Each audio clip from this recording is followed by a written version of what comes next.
Iran ಯುದ್ಧದಿಂದ gas ಹಾಗೂ petrol ಎಷ್ಟು ಮುಖ್ಯ ಅಂತ ನಮಗೆ ಗೊತ್ತಾಗಿದೆ. ಬೇರೆ ದೇಶಗಳ ಮೇಲೆ ಡಿಪೆಂಡ್ ಆಗಿರುವುದರಿಂದ ತೈಲ ಮತ್ತು ಗ್ಯಾಸ್ ಕೊರತೆ ಉಂಟಾಗಿದ್ದು ಜನರಿಗೆ ಆತಂಕ ಶುರುವಾಗಿದೆ. ಈ ಆತಂಕದ ನಡುವೆ ಮಾಡುವಂತಹ ಎರಡು ಗುಡ್ ನ್ಯೂಸ್ ಈಗ ಕೇಂದ್ರದ ಕಡೆಯಿಂದ ಬಂದಿವೆ. ಎಸ್, ಮೊದಲನೇ ಗುಡ್ ನ್ಯೂಸ್ ಏನಂದ್ರೆ ONGC ಕಂಪನಿಯು ಅರಬ್ಬಿ ಸಮುದ್ರದಲ್ಲಿ ಕಮರ್ಷಿಯಲ್ ಗ್ಯಾಸ್ ಉತ್ಪಾದನೆ ಅಧಿಕೃತವಾಗಿ ಆರಂಭವಾಗಿದ್ದು ಕಮರ್ಷಿಯಲ್ ಗ್ಯಾಸ್ ಪೂರೈಕೆ ಶುರುವಾಗಿದೆ. ಎರಡನೇ ಗುಡ್ ನ್ಯೂಸ್, ಭಾರತ ಸರ್ಕಾರ ಡೈರೆಕ್ಟರೇಟಿವ್ ಜನರಲ್ ಆಫ್ ಹೈಡ್ರೋಕಾರ್ಬನ್ಸ್ ಈಗ ಒಂದು ಬೃಹತ್ ಹಾಗೂ ಐತಿಹಾಸಿಕ ಹೆಜ್ಜೆಯನ್ನ ಇಟ್ಟಿದೆ. ನಮ್ಮದೇ ದೇಶದ ನೆಲ ಹಾಗೂ ಸಮುದ್ರದ ಆಳದಲ್ಲಿರುವ ಪೆಟ್ರೋಲ್ ಮತ್ತು ನ್ಯಾಚುರಲ್ ಗ್ಯಾಸ್ ನಿಕ್ಷೇಪಗಳನ್ನು ಹುಡುಕಲು ಬರೋಬ್ಬರಿ 21 ಹೊಸ ಬ್ಲಾಕ್ ಗಳನ್ನ ಹರಾಜಿಗೆ ಇಟ್ಟಿದೆ. ಓಪನ್ ಎಕ್ರೇಜ್ ಲೈಸೆನ್ಸಿಂಗ್ ಪಾಲಿಸಿ ಮೂಲಕ ಕಂಪನಿಗಳನ್ನ ಬಿಡ್ಗೆ ಆಹ್ವಾನಿಸಿದೆ. ಹಾಗಾದ್ರೆ ಏನಿದು ಓಪನ್ ಎಕ್ರೇಜ್ ಲೈಸೆನ್ಸಿಂಗ್ ಪಾಲಿಸಿ? ಸರ್ಕಾರ ಹರಾಜಿಗಿಟ್ಟಿರುವ 21 ಬ್ಲಾಕ್ಗಳು ಎಲ್ಲಿವೆ? ಯಾರು ಇಲ್ಲಿ ತೈಲ ಶೋಧನೆ ಮಾಡ್ತಾರೆ? ಇನ್ನೊಂದ್ ಕಡೆ ONGC ಕಂಪನಿಯು ಅರಬ್ಬಿ ಸಮುದ್ರದಿಂದ ಸಾಧಿಸಿದ ಆ $1 ಬಿಲಿಯನ್ ಪ್ರಾಜೆಕ್ಟ್ ನ ಯಶಸ್ಸು ಏನು? ಇದರಿಂದ ಭವಿಷ್ಯದಲ್ಲಿ ಭಾರತದ ಇಂಧನ ಆಮದು ಕಡಿಮೆ ಆಗುತ್ತಾ? ಬನ್ನಿ ಈ ವಿಡಿಯೋದಲ್ಲಿ ಡೀಟೇಲ್ ಆಗಿ ಸಿಂಪಲ್ ಆಗಿ ನೋಡೋಣ. ತೈಲ ಗ್ಯಾಸ್ ವಲಯದಿಂದ ಎರಡು good news. $1 billion project success. ಅರಬ್ಬಿ ಸಮುದ್ರದಲ್ಲಿ ಗ್ಯಾಸ್ ಉತ್ಪಾದನೆ ಶುರು. ಮೊದಲನೇದಾಗಿ ONGC ಮಾಡಿರುವ ಈ ಐತಿಹಾಸಿಕ ಸಾಧನೆಯ ಬಗ್ಗೆ ಮಾತನಾಡೋಣ. ಮಾರ್ಚ್ 29, 2026ರಂದು ONGC ಭಾರತದ ಇಂಧನ ವಲಯಕ್ಕೆ ಒಂದು ಬೃಹತ್ ಗುಡ್ ನ್ಯೂಸ್ ಕೊಟ್ಟಿದೆ. ಅರಬ್ಬಿ ಸಮುದ್ರದಲ್ಲಿರುವ ದಮನ್ ಅಪ್ಸೈಡ್ ಡೆವಲಪ್ಮೆಂಟ್ ಪ್ರಾಜೆಕ್ಟ್ ಮೂಲಕ ಕಮರ್ಷಿಯಲ್ ಆಗಿ ನ್ಯಾಚುರಲ್ ಗ್ಯಾಸ್ ಉತ್ಪಾದನೆಯನ್ನ ಆರಂಭಿಸಿದೆ.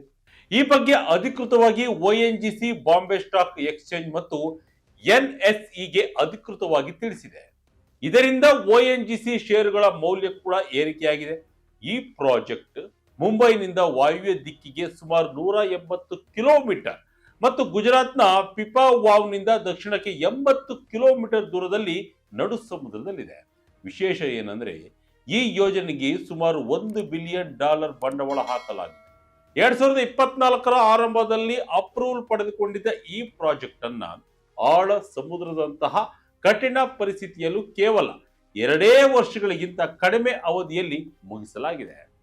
ಸಾಮಾನ್ಯವಾಗಿ ಇಂತಹ ಆಫ್ ಶೋರ್ ಪ್ರಾಜೆಕ್ಟ್ಗಳು ಮುಗಿಯಲು ವರ್ಷಗಳೇ ಬೇಕಾಗುತ್ತವೆ. ಆದರೆ ONGCಯ ಡ್ರಿಲ್ಲಿಂಗ್ ಮತ್ತು ಪ್ರೊಡಕ್ಷನ್ ಟೀಮ್ ಡ್ರಿಲ್ ಟೆಕ್ ಎನ್ನುವ ಅತ್ಯಾಧುನಿಕ ಮತ್ತು ವಿಶಿಷ್ಟವಾದ ತಂತ್ರಜ್ಞಾನವನ್ನ ಬಳಸಿ ಅತಿ ವೇಗವಾಗಿ ಪ್ಲಾಟ್ಫಾರ್ಮ್ ಅನ್ನ ನಿರ್ಮಿಸಿದೆ. ಭಾನುವಾರದಂದು ಇಲ್ಲಿಂದ ಪ್ಲಾಟ್ಫಾರ್ಮ್ B1224P ನಿಂದ ಯಶಸ್ವಿಯಾಗಿ ಗ್ಯಾಸ್ ಹೊರತೆಗೆಯಲಾಗಿದ್ದು ಆ ಗ್ಯಾಸ್ ಅನ್ನ ನೇರವಾಗಿ ಗುಜರಾತ್ನ ಹಜೀರಾ ಪ್ರೊಸೆಸಿಂಗ್ ಪ್ಲಾಂಟ್ಗೆ ಕಳುಹಿಸಲಾಗಿದೆ. ಇದರೊಂದಿಗೆ ಈ ಪ್ರಾಜೆಕ್ಟ್ ನಿಂದ ಸರ್ಕಾರಕ್ಕೆ ಆದಾಯ ಕೂಡ ಶುರುವಾಗಿದೆ. ಬೃಹತ್ ಪ್ರಮಾಣದ ಗ್ಯಾಸ್ ಉತ್ಪಾದನೆಯೇ ಟಾರ್ಗೆಟ್. ಮುಂಬೈನ ಹಳೆ ತೈಲ ಬಾವಿಗಳ ಸಮಸ್ಯೆಗೆ ಪರಿಹಾರ. ಸದ್ಯಕ್ಕೆ B1224P ಪ್ಲಾಟ್ಫಾರ್ಮ್ ನಿಂದ ಆರಂಭಿಕ ಹಂತದಲ್ಲಿ ಸ್ವಲ್ಪ ಪ್ರಮಾಣದ ಗ್ಯಾಸ್ ಮಾತ್ರ ಹೊರತೆಗೆಯಲಾಗುತ್ತಿದೆ. ಇದನ್ನ ಒಮ್ಮೆಲೆ ಫುಲ್ ಸ್ಪೀಡ್ ನಲ್ಲಿ ತೆಗೆಯುವುದಿಲ್ಲ. ಬದಲಾಗಿ ಫೇಸ್ಡ್ ಪ್ರೊಡಕ್ಷನ್ ರ್ಯಾಂಪ್ ಅಪ್ ಅಂದರೆ ಹಂತ ಹಂತವಾಗಿ ಉತ್ಪಾದನೆಯನ್ನ ಹೆಚ್ಚಿಸಲಾಗುತ್ತದೆ. ಯಾಕೆಂದ್ರೆ ಈ ಸಮುದ್ರದೊಳಗಿನ ಹೈಡ್ರೋಕಾರ್ಬನ್ ರಿವರ್ಸಾರಿಯನ್ನ ಆರೋಗ್ಯವನ್ನ ಕಾಪಾಡಿಕೊಳ್ಳುವುದು ಬಹಳ ಮುಖ್ಯ.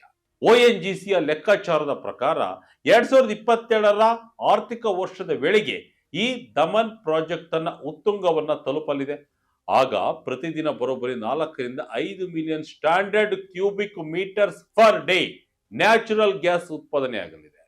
ನಿಮಗೆ ಸುಲಭವಾಗಿ ಅರ್ಥವಾಗಬೇಕಂದ್ರೆ ಕೇವಲ ಈ ಒಂದೇ ಪ್ರಾಜೆಕ್ಟ್ ನಿಂದ ವರ್ಷಕ್ಕೆ 1.46 ರಿಂದ 1825 ಬಿಲಿಯನ್ ಕ್ಯೂಬಿಕ್ ಮೀಟರ್ ನಷ್ಟು ಗ್ಯಾಸ್ ಸಿಗಲಿದೆ.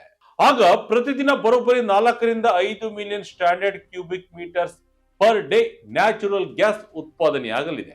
ನಿಮಗೆ ಸುಲಭವಾಗಿ ಅರ್ಥವಾಗಬೇಕಂದ್ರೆ ಕೇವಲ ಈ ಒಂದೇ ಪ್ರಾಜೆಕ್ಟ್ ನಿಂದ ವರ್ಷಕ್ಕೆ 1.46 ರಿಂದ 1.825 ಬಿಲಿಯನ್ ಕ್ಯೂಬಿಕ್ ಮೀಟರ್ ನಷ್ಟು ಗ್ಯಾಸ್ ಸಿಗಲಿದೆ.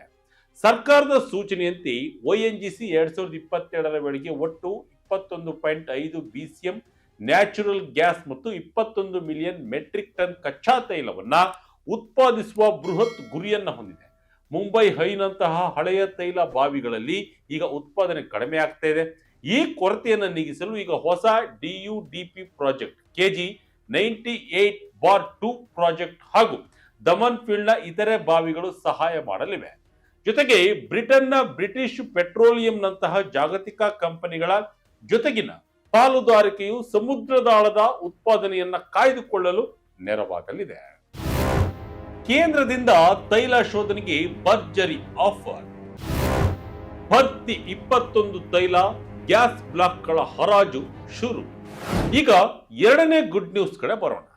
ಭಾರತವು ತನ್ನ ತೈಲ ಮತ್ತು ನೈಸರ್ಗಿಕ ಅನಿಲದ ಉತ್ಪಾದನೆಯನ್ನ ಹೆಚ್ಚಿಸುವ ನಿಟ್ಟಿನಲ್ಲಿ ಈಗ 11ನೇ ಸುತ್ತಿನ ಓಪನ್ ಎಕ್ರೇಜ್ ಲೈಸೆನ್ಸಿಂಗ್ ಪಾಲಿಸಿ ಅಡಿಯಲ್ಲಿ ಬಿಡ್ಡಿಂಗ್ ಪ್ರಕ್ರಿಯೆಯನ್ನ ಆರಂಭಿಸಿದೆ. ಡೈರೆಕ್ಟರೇಟ್ ಆಫ್ ಜನರಲ್ ಹೈಡ್ರೋಕಾರ್ಬನ್ಸ್ ತನ್ನ ವೆಬ್ಸೈಟ್ ನಲ್ಲಿ ಬಿಡುಗಡೆ ಮಾಡಿರುವ ಮಾಹಿತಿಯ ಪ್ರಕಾರ ಒಟ್ಟು 21 ಬ್ಲಾಕ್ಗಳನ್ನ ತೈಲ ಮತ್ತು ಗ್ಯಾಸ್ ಶೋಧನೆಗಾಗಿ ನೀಡಲಾಗ್ತಾ ಇದೆ. ಈ 21 ಬ್ಲಾಕ್ಗಳ ಪೈಕಿ 12 ಭೂಭಾಗದ ಪ್ರದೇಶಗಳಾಗಿದ್ದರೆ 4 ಆಳವಿಲ್ಲದ ಸಮುದ್ರದ ಬ್ಲಾಕ್ಗಳು, 1 ಡೀಪ್ ಸಿ ಬ್ಲಾಕ್ ಹಾಗೂ 4 ಅಲ್ಟ್ರಾ ಡೀಪ್ ಸಿ ಬ್ಲಾಕ್ಗಳು ಸೇರಿವೆ.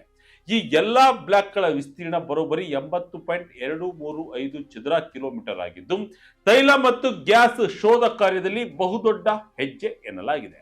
ಮಾರ್ಚ್ 30 ಅಂದ್ರೆ ಸೋಮವಾರ ಮಧ್ಯಾಹ್ನ 2 ಗಂಟೆಯಿಂದ ಈ ಬಿಡ್ ಸಲ್ಲಿಕೆ ಪ್ರಕ್ರಿಯೆ ಶುರುವಾಗಿದ್ದು ಮೇ 29 ಮಧ್ಯಾಹ್ನ 12 ಗಂಟೆವರೆಗೆ ಬಿಡ್ ಸಲ್ಲಿಸುವ ಪ್ರಕ್ರಿಯೆ ಇರಲಿದೆ.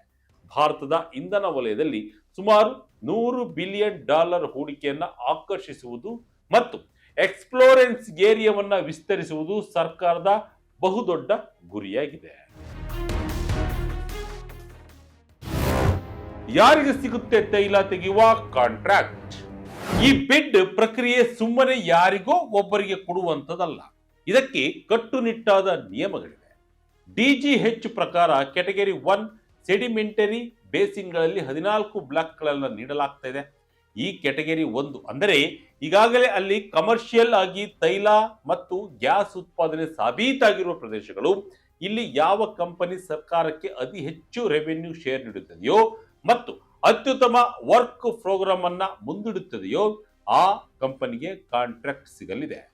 ಇನ್ನು ಕ್ಯಾಟಗರಿ 2 ಮತ್ತು 3ರ ಬ್ಲಾಕ್ಗಳ ವಿಚಾರಕ್ಕೆ ಬಂದರೆ ಕ್ಯಾಟಗರಿ 2ರಲ್ಲಿ ಹೈಡ್ರೋಕಾರ್ಬನ್ ಇರುವುದು ಖಚಿತವಾಗಿದೆ, ಆದರೆ ಇನ್ನೂ ವಾಣಿಜ್ಯ ಉತ್ಪಾದನೆ ಶುರುವಾಗಿಲ್ಲ. ಕ್ಯಾಟಗರಿ 3ರಲ್ಲಿ ಭೂವೈಜ್ಞಾನಿಕವಾಗಿ ತೈಲ ಇರುವ ಸಾಧ್ಯತೆಗಳಿವೆ, ಆದರೆ ಇನ್ನು ಯಾವುದೇ ಡಿಸ್ಕವರಿ ಆಗಿಲ್ಲ. ಆದರೆ 2 ಕ್ಯಾಟಗರಿಗಳಲ್ಲಿ ಯಾವ ಕಂಪನಿ ಅತಿ ಹೆಚ್ಚು ವರ್ಕ್ ಪ್ರೋಗ್ರಾಮ್ ಅಂದ್ರೆ ಸಿಸ್ಮಿಕ್ ಸರ್ವೆ ಮಾಡುವುದು ಮತ್ತು ಬಾವಿಗಳನ್ನ ಕೊರೆಯುವ ಕೆಲಸ ಮಾಡುತ್ತದೆಯೋ ಅವರಿಗೆ ಪ್ರಿಯಾರಿಟಿಯನ್ನ ನೀಡಲಾಗುತ್ತದೆ. ಈ 2 ಕ್ಯಾಟಗರಿಯಲ್ಲಿ 7 ಬ್ಲಾಕ್ಗಳಿವೆ. ಹಿಂದಿನ ಹರಾಜುಗಳ ಕತೆ ಏನಾಯ್ತು?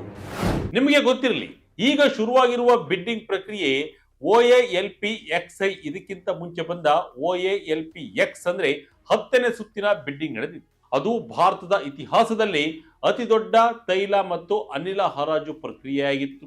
ಇದರಲ್ಲಿ ಒಟ್ಟು 25 ಬ್ಲಾಕ್ಗಳನ್ನ ನೀಡಲಾಗಿತ್ತು. ಸುಮಾರು 1,91,986 ಚದರ ಕಿಲೋಮೀಟರ್ ವಿಸ್ತೀರ್ಣವನ್ನ ಹೊಂದಿದೆ. 2025ರ ಫೆಬ್ರವರಿಯಲ್ಲಿ ಹೊಸದಿಲ್ಲಿಯಲ್ಲಿ ಆಯೋಜಿಸಿದ್ದ ಇಂಡಿಯಾ ಎನರ್ಜಿ ವೀಕ್ ನಲ್ಲಿ ಇದನ್ನ ಲಾಂಚ್ ಮಾಡಲಾಗಿತ್ತು. ಇದರ ಡೆಡ್ಲೈನ್ ಅನ್ನ ಜುಲೈ, ಅಕ್ಟೋಬರ್, ಡಿಸೆಂಬರ್ 2025 ಮತ್ತು ಫೆಬ್ರವರಿ 2026 ಹೀಗೆ ಪದೇ ಪದೇ ವಿಸ್ತರಿಸಲಾಗಿತ್ತು. ಈಗ ಅದರ ಅಂತಿಮ ದಿನಾಂಕ ಕೂಡ ಮೇ 29ಕ್ಕೆ ನಿಗದಿಯಾಗಿದೆ. ಅದೇ ರೀತಿ 9ನೇ ಸುತ್ತಿನ OALP9ರಲ್ಲಿ ಒಟ್ಟು 28 ಬ್ಲಾಕ್ಗಳನ್ನ ಹರಾಜಿಗಿಡಲಾಗಿತ್ತು. ಸೆಪ್ಟೆಂಬರ್ 2024ರಲ್ಲಿ ನಡೆದ ಈ ಬಿಡ್ಡಿಂಗ್ ನಲ್ಲಿ ಸರ್ಕಾರಿ ಸ್ವಾಮ್ಯದ ONGC oil India private limited ಜೊತೆಗೆ ಖಾಸಗಿ ವಲಯದ ಅನಿಲ್ ಅಗರ್ವಾಲ್ ರವರ ವೇದಾಂತ ಮತ್ತು ರಿಲಯನ್ಸ್ JP ಕಂಪನಿಗಳು ಭಾಗವಹಿಸಿದ್ವು. ಇದರಲ್ಲಿ ONGC ಸ್ವಂತವಾಗಿ 11 ಬ್ಲಾಕ್, ಆಯಿಲ್ ಇಂಡಿಯಾ ಲಿಮಿಟೆಡ್ ಜೊತೆ ಸೇರಿ 3 ಬ್ಲಾಕ್ ಹಾಗೂ ರಿಲಯನ್ಸ್ ಜೊತೆ ಸೇರಿ ಗುಜರಾತ್ ಸೌರಾಷ್ಟ್ರ ಬೇಸಿನ್ ನಲ್ಲಿ 1 ಬ್ಲಾಕ್ ಗೆದ್ದುಕೊಂಡಿತ್ತು. ವೇದಾಂತ 7 ಬ್ಲಾಕ್ ಪಡೆದರೆ ಆಯಿಲ್ ಇಂಡಿಯಾ 6 ಬ್ಲಾಕ್ಗಳನ್ನ ತನ್ನದಾಗಿಸಿಕೊಂಡಿತ್ತು. 11ನೇ ಸುತ್ತಿನ ಹರಾಜು ಒಟ್ಟು 6 ಲಕ್ಷ ಚದರ ಕಿಲೋಮೀಟರ್. ಮೊದಲ 10 ಸುತ್ತುಗಳಲ್ಲಿ ಒಟ್ಟಾರೆ 5.16 ಲಕ್ಷ ಚದರ ಕಿಲೋಮೀಟರ್ ಪ್ರದೇಶವನ್ನ ಎಕ್ಸ್ಪ್ಲೋರೇಷನ್ಗೆ ನೀಡಲಾಗಿತ್ತು. ಈಗ 80,000ಕ್ಕೂ ಹೆಚ್ಚು ಚದರ ಕಿಲೋಮೀಟರ್ ಪ್ರದೇಶವನ್ನ ತೈಲ ಹಾಗೂ ಗ್ಯಾಸ್ ಎಕ್ಸ್ಪ್ಲೋರೇಷನ್ಗೆ ನೀಡಲಾಗಿದ್ದು, ಇದು ಸೇರಿದರೆ 6 ಲಕ್ಷ ಚದರ ಕಿಲೋಮೀಟರ್ ಪ್ರದೇಶದಲ್ಲಿ ತೈಲ ಮತ್ತು ಗ್ಯಾಸ್ಗಾಗಿ ಎಕ್ಸ್ಪ್ಲೋರೇಷನ್ ನೀಡದಂತಾಗುತ್ತದೆ. 2016ರಲ್ಲಿ ತರಲಾದ ಹೆಲ್ಪ್ ಅಂದ್ರೆ ಹೈಡ್ರೋಕಾರ್ಬನ್ ಎಕ್ಸ್ಪ್ಲೋರೇಷನ್ ಮತ್ತು ಲೈಸೆನ್ಸಿಂಗ್ ಪಾಲಿಸಿ ಅಡಿಯಲ್ಲಿ ಈ OALP ಹರಾಜು ನಡೆಯುತ್ತದೆ.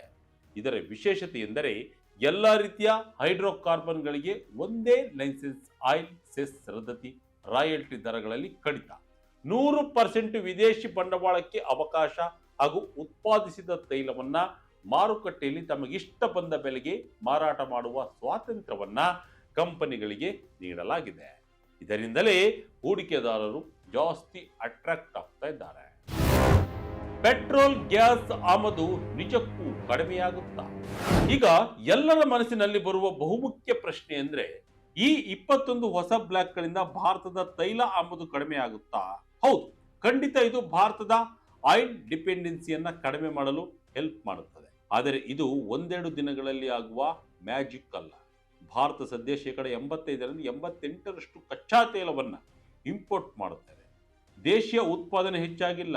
ಸರ್ಕಾರದ ಗುರಿ ಏನಂದ್ರೆ, ಮುಂಬರುವ ದಿನಗಳಲ್ಲಿ ಆಮದು ಡಿಪೆಂಡೆನ್ಸಿಯನ್ನ 10% ಪಾಯಿಂಟ್ಗಳಷ್ಟು ತಗ್ಗಿಸುವುದು. ಹೊಸ ಬ್ಲಾಕ್ಗಳಲ್ಲಿ ವಾಣಿಜ್ಯ ಮಟ್ಟದ ತೈಲ ಸಿಕ್ಕರೆ ನಾವು ಅಷ್ಟೇ ಪ್ರಮಾಣದ ಇಂಪೋರ್ಟ್ ಅನ್ನ ಕಡಿಮೆ ಮಾಡಬಹುದು. ಆದರೆ ರಿಯಾಲಿಟಿ ಏನಂದ್ರೆ, ಆಳ ಸಮುದ್ರದಲ್ಲಿ ತೈಲವನ್ನ ಹುಡುಕಿ ಅದನ್ನ ಹೊರತೆಗೆಯುವ ಪ್ರಕ್ರಿಯೆಗೆ ಕನಿಷ್ಠ 7ರಿಂದ 10 ವರ್ಷಗಳಿಗಿಂತ ಹೆಚ್ಚು ಸಮಯ ಬೇಕಾಗುತ್ತೆ. ಹಾಗಾಗಿ OALP 11ರ ನಿಜವಾದ ಪ್ರತಿಫಲ ನಮಗೆ 2032, 2035ರ ಸುಮಾರಿಗೆ ಸಿಗಲಿದೆ.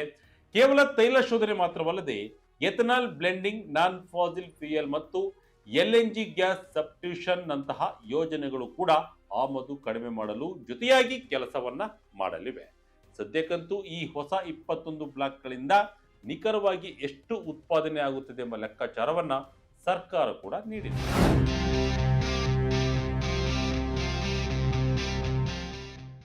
ಒಟ್ಟಿನಲ್ಲಿ ಇಂಧನಕ್ಕಾಗಿ ಬೇರೆ ದೇಶಗಳ ಮುಂದೆ ಕೈ ಒಡ್ಡುವ ಬದಲು ನಮ್ಮ ಕಾಲ ಮೇಲೆ ನಾವು ನಿಲ್ಲುವ ಕಾಲ ಬರ್ತಾ ಇದೆ ಅನಿಸ್ತಾ ಇದೆ. ಒಂದ್ ಕಡೆ OALP 11 ಅಡಿಯಲ್ಲಿ 21 ಹೊಸ ಬ್ಲಾಕ್ಗಳನ್ನ ತೈಲ ಶೋಧನೆಗೆ ಮುಕ್ತಗೊಳಿಸುತ್ತಿದ್ದರೆ, ಇನ್ನೊಂದೆಡೆಗೆ ONGC ಅಂತಹ ಕಂಪನಿಗಳು ಅರಬ್ಬಿ ಸಮುದ್ರದ ತಳದಿಂದ ಸಕ್ಸಸ್ಫುಲ್ ಆಗಿ ಗ್ಯಾಸ್ ಹೊರತೆಗೆಯುತ್ತಿವೆ. ಇವೆರಡೂ ಭಾರತದ ಎನರ್ಜಿ ಸೆಕ್ಯೂರಿಟಿ ದೃಷ್ಟಿಯಿಂದ ಅತ್ಯಂತ ಮಹತ್ವದ ಬೆಳವಣಿಗೆ. ಸರ್ಕಾರದ ಈ $100 ಬಿಲಿಯನ್ ಕನಸು ನನಸಾಗುತ್ತಾ? ಇದರ ಬಗ್ಗೆ ನಿಮ್ಮ ಅಭಿಪ್ರಾಯವೇನು? ಕಮೆಂಟ್ ಮಾಡಿ ನಮಗೆ ತಿಳಿಸಿ. ಇದಾಗಿತ್ತು ಈ ಕ್ಷಣದ ಇಂಟ್ರೆಸ್ಟಿಂಗ್ ಸ್ಟೋರಿ. ಇದೇ ರೀತಿಯ ಸ್ಟೋರಿಗಾಗಿ Vijaya Karnataka website, YouTube page, Facebook page follow ಮಾಡ್ತಾ ಇರಿ. ಧನ್ಯವಾದಗಳು.